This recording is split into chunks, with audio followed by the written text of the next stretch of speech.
Bonjour à tous. Je voudrais, durant les 3 jours à venir, méditer avec vous un passage de la deuxième lettre de Paul aux Corinthiens, au chapitre 4, les versets 16 à 18. Alors c'est un passage que je trouve très beau, qui n'est pas toujours facile à comprendre parce que parfois on nous le cite dans des difficultés.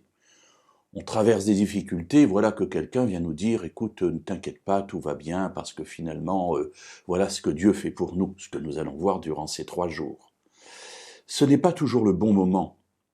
En fait, il me semble que ce passage, il est bon de le comprendre quand les choses vont mieux, de telle sorte que lorsqu'elles n'iront pas bien, cela puisse revenir à l'esprit et nous fortifier à ce moment-là. Alors permettez-moi, si vous le voulez bien, de commenter ces 3 versets durant ces 3 jours et, je l'espère, vous permettre ainsi d'être mieux dans votre confiance en Dieu. Donc, deuxième lettre de Paul aux Corinthiens, chapitre 4, et nous lirons aujourd'hui le verset 16. C'est pourquoi nous ne perdons pas courage, et même lorsque notre homme extérieur se détruit, notre homme intérieur se renouvelle de jour en jour. Alors, c'est pourquoi nous renvoie à ce qu'il y a précédemment. Qu'est-ce que Paul a dit ? Eh bien, Paul nous dit que la vie est faite de gloire, certes, mais aussi d'humiliation.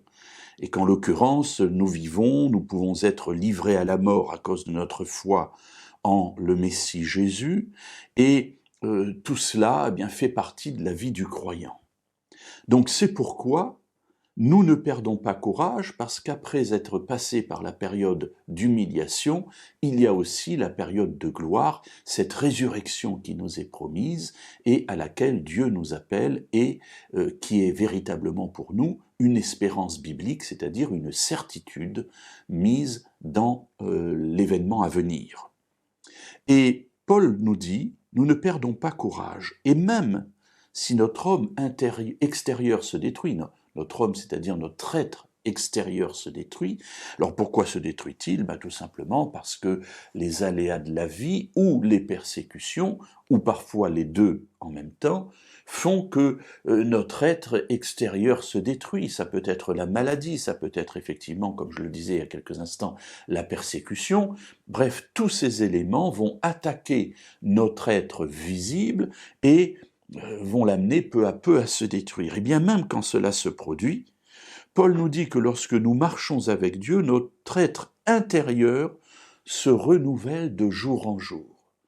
C'est-à-dire que la présence de Dieu en nous par son esprit, n'oubliez pas mes amis que lorsque Dieu dit que son esprit habite en nous, il est en train de réaliser ce qu'il a toujours voulu faire, c'est-à-dire habiter à l'intérieur de nous et conduire ainsi notre vie sur le chemin qui mène à la vie éternelle.